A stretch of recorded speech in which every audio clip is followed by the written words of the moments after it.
We like to think we are good people. Most of us do anyway. We wake up, we drink our coffee, we are polite to the person at the shop. We believe that if a terrible situation happened, we would do the right thing. We would be the hero. We would stand up against evil. But what if that isn't true? What if the line between good and bad is much thinner than we imagine? It's a scary thought, isn't it? That deep inside of us, there might be a switch. And that switch could be flipped by something as simple as a uniform, an order from someone in a lab coat, the silence of our neighbors. Looking into the darker side of humanity is not about enjoying the horror. It's not about being morbid for the sake of it.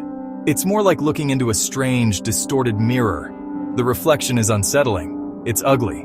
But there's a flicker of recognition in the eyes. These stories, these real-life cases, they hold up that mirror. They force us to ask ourselves difficult questions. We study them because they reveal uncomfortable truths about obedience, conformity, the shocking things ordinary people are capable of under extraordinary pressures. These are not tales of monsters from another world. They are stories about us, or at least what we could become. This journey will take us through 5 cases that have become lodged in our collective psyche. They are haunting, not just because of what happened, but because of the questions they leave behind. It all started as a simple idea in 1971. A psychologist named Philip Zimbardo wanted to know what would happen if you put good people in a bad place. He gathered a group of healthy, psychologically normal college students. He flipped a coin. Half became prisoners. The other half became guards. They were put in a fake prison in the basement of Stanford University. It was only supposed to last for 2 weeks. It was just an experiment, a simulation. Everyone knew it wasn't real, but something strange and terrible happened. The lines between the roles they were playing and their actual selves began to blur. They blurred very, very quickly. The guards, who were just students a day before, started to become genuinely cruel. They were given uniforms, sunglasses which hid their eyes. This small change seemed to give them permission to be different people. They made the prisoners do push-ups as punishment. They took away their mattresses. They humiliated them, shouting orders and treating them like animals, not fellow students. The guards weren't told to be this way. They chose to be. The power they were given, even fake power in a fake prison, seemed to corrupt them almost instantly. It was as if they forgot they were playing a game. The prisoners, in turn, began to break down. They weren't just acting like prisoners. They became them. They became submissive, anxious, and depressed. Some of them had emotional breakdowns just a few days into the experiment. They started to believe they had no identity beyond the number on their prison uniform. They forgot they were volunteers who could leave at any time. One prisoner rebelled on the second day. The guards quickly crushed his spirit. The other prisoners turned against him. They started to police each other. The whole thing became so disturbing that Zimbardo had to end the experiment after only 6 days instead of the planned 14. The guards were becoming sadistic. The prisoners were becoming shells of their former selves. The case haunts us because it suggests that our morality is not as stable as we think. It shows that our environment and the roles we are given can overpower our individual personalities. It whispers a terrifying idea that maybe there isn't a good person and a bad person. There is just a person and a situation that can bring out the very worst in them. In the early morning hours of March 13th, 1964, a young woman named Kitty Genovese was walking home in Queens, New York. She was near her apartment building when a man attacked her. He stabbed her. She screamed for help. "Oh my God, he stabbed me! Help me!" Her cries echoed through the quiet residential neighborhood. Lights turned on in the surrounding apartment windows. People looked out. The attacker, spooked by the attention, ran away. Kitty, badly injured, stumbled towards the back of her building, trying to find safety. But no one came down to help her. No one even called the police. The attacker, seeing that no one was intervening, came back. He found Kitty collapsed in a hallway. He attacked her again. She screamed again. More people heard her. 38 people, the initial report said, saw or heard the attacks and did nothing. For over 30 minutes, she fought for her life, effectively alone, surrounded by silent witnesses. By the time someone finally did call the police, it was far too late. Kitty was dead. The silence of her neighbors became as much a part of the story as the violence of her killer. This case gave birth to the concept now called the bystander effect. The presence of others can discourage someone from intervening. People thought, someone else must be calling the police. It's not my business. Maybe they were just afraid. Each person, seeing other lights on, assumed someone else would take responsibility. In a crowd, personal responsibility dissolves. Everyone is waiting for someone else to be the hero, and so no one becomes one. It's a diffusion of responsibility that can have deadly consequences. The murder of Kitty Genovese haunts us because it reveals a truth about social apathy. We want to believe we would help, not just watch from a window. But this case forces us to wonder, would we pick up the phone or assume someone else will? Evil doesn't just thrive because of bad people. It also thrives because of the inaction of good people. The silence, the turning away, the closing of the curtains can be just as deadly as the attacker's knife. Imagine you are in a laboratory. Imagine you are in a laboratory. Imagine you are in a laboratory. A man in a white coat, an authority figure, tells you that you are part of a study on memory. In the next room, there is another person, the learner. Your job is to read out word pairs. If the learner gets one wrong, you have to give them an electric shock. You sit in front of a machine with a row of switches, starting at 15 volts, rising through voltages 450 volts, marked with a terrifying XXX. With each wrong answer, you are instructed to increase the voltage. This was the setup for Stanley Milgram's famous experiment on obedience in the 1960s. As the experiment begins, you hear the learner grunt in pain at the lower voltages. As you increase the shocks, the grunts turn into shouts, "Let me out! I have a heart condition." You get nervous. You look at the man in the lab coat and say you want to stop. He looks at you calmly and says, "The experiment requires that you continue." You hesitate. You protest again. He says, "It is absolutely essential that you continue." The learner in the other room falls silent, as if he has passed out, or worse.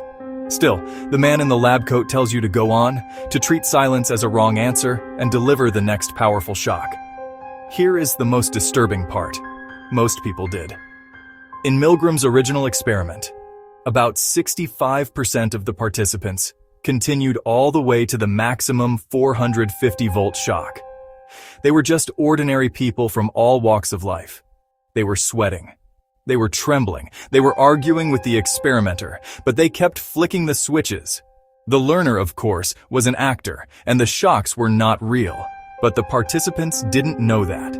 They believed they were inflicting terrible pain on another human being, simply because a person in a position of authority told them to.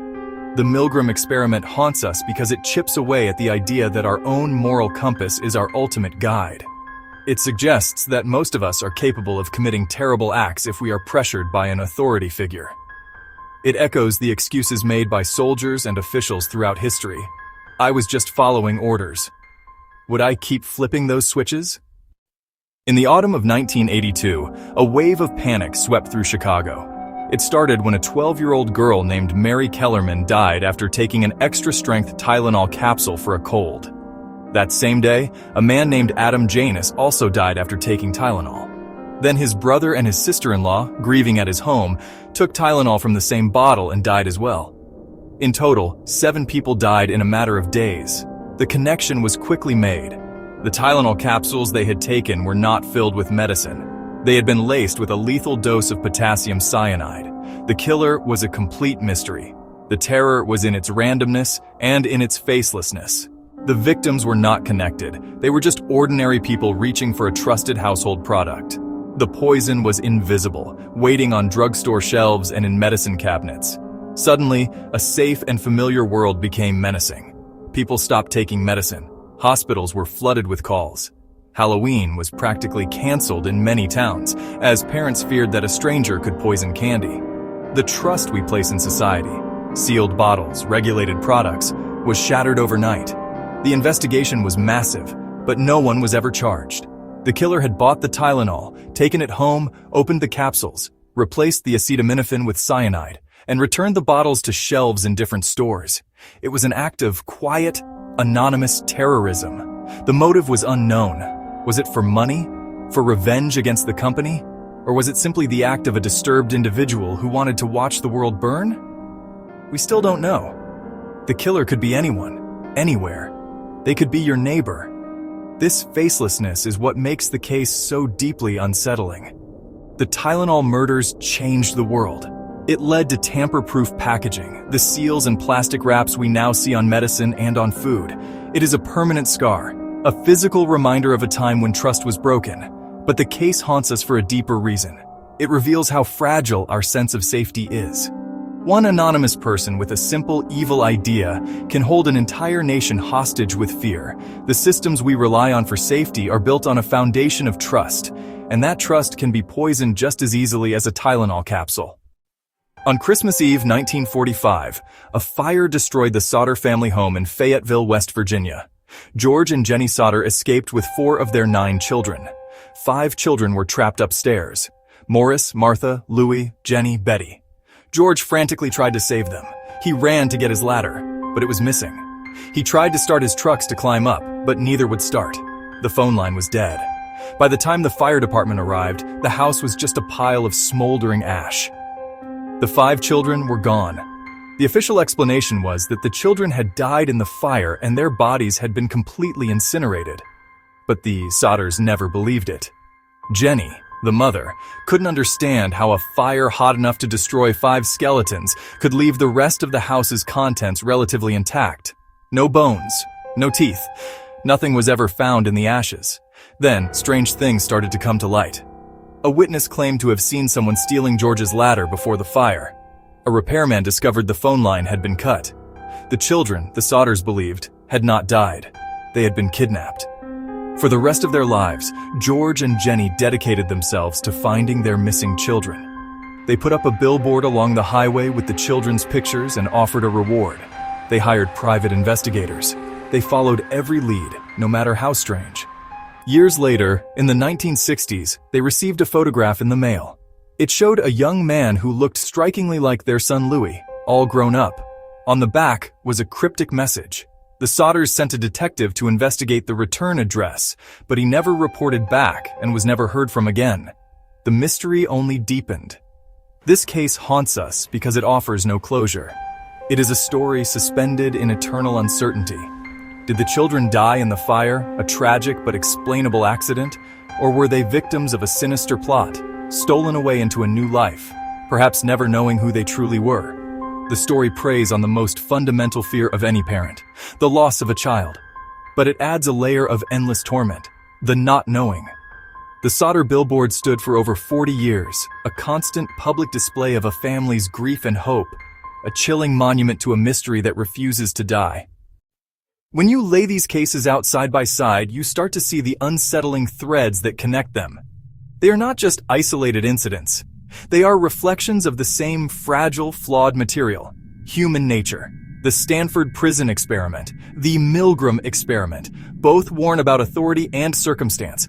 Our moral compass can be thrown off by external pressure. We are wired to obey, to fit into roles, to please those we perceive as being in charge, even when our actions feel deeply, fundamentally wrong. Then you have the Kitty Genovese case, the tendency toward inaction in a group. The bystander effect, the dark side of social cohesion. We look to others for cues. If everyone does nothing, we assume it's right. Collective paralysis, individual responsibility lost. The Tylenol murders, the Sodder children mystery, introduced the terror of the unknown. Tylenol poisoned public trust. It's the fear of random, meaningless violence.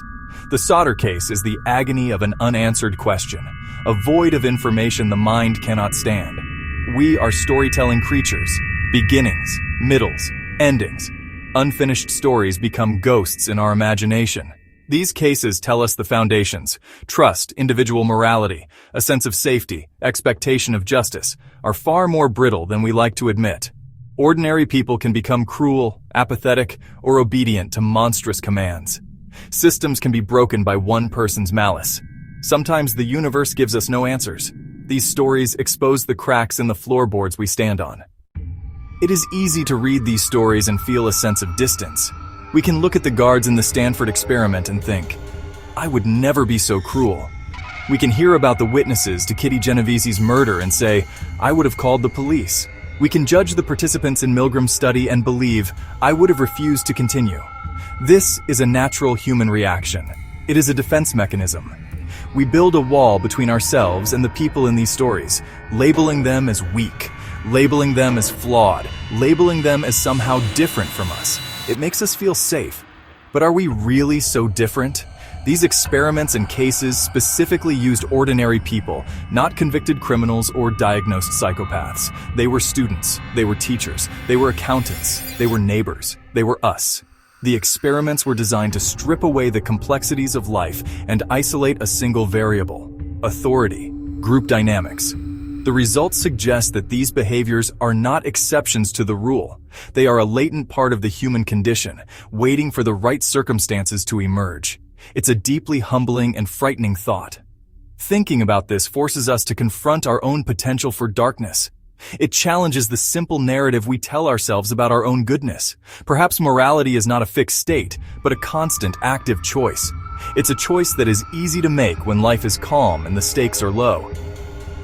But what about when we are scared, or when we are part of an anonymous crowd, or when a person in a uniform is telling us that we must continue? It is in those moments of pressure that our true character is revealed. These cases suggest the revelation might not be what we expect. This doesn't mean we are all doomed to be monsters.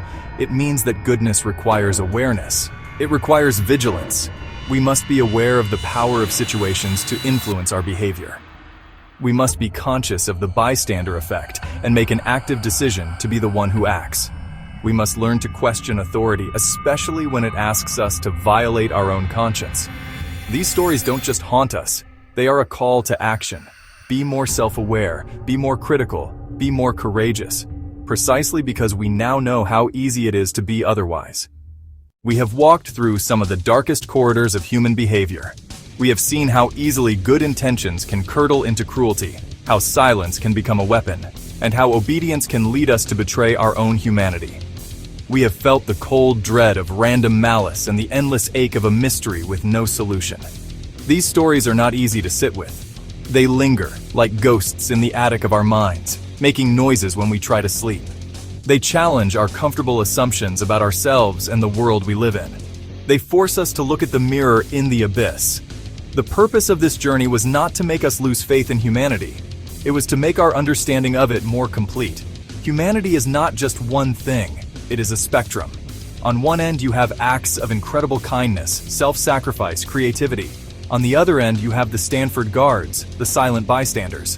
Most of us live our lives somewhere in the middle, but these cases remind us that the ends of the spectrum are always closer than they appear. They remind us that civilization is a thin veneer, a delicate agreement we all make every day to be our better selves. So what do we do with these ghosts? We cannot banish them. They are part of our shared history, cautionary tales etched into our collective memory. Perhaps the best thing we can do is learn to live with them. We can let them serve as a constant reminder of our own fragility. We can allow their haunting presence to make us more thoughtful, more compassionate, and more willing to question our own impulses. The knowledge of our potential for darkness is not a curse. It can be a tool. It is the knowledge that can motivate us to build a better, stronger moral framework for ourselves and our society. In the end, these 5 cases are more than just disturbing stories. They are profound and timeless lessons. They teach us that the most important battles are not fought on grand stages, but within the quiet confines of the human heart, in moments of choice. They ask us to decide again and again what kind of person we are going to be.